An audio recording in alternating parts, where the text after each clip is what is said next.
I'd make it this video because sometimes you got a hard time to find out the problem in any car, and I found out the easy way to do it is if the car crank but it won't start, the generally is two things that you can check.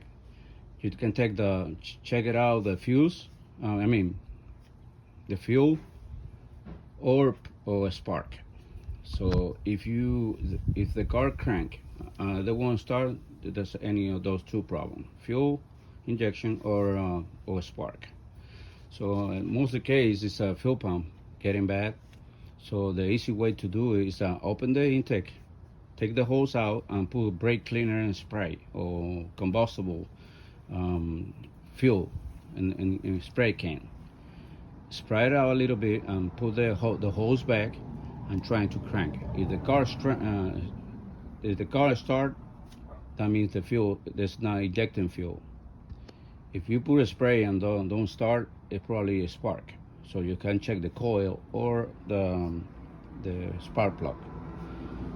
It's a couple of ticks that you can check it out in case the car crank but won't start. All right. Hopefully this video helped.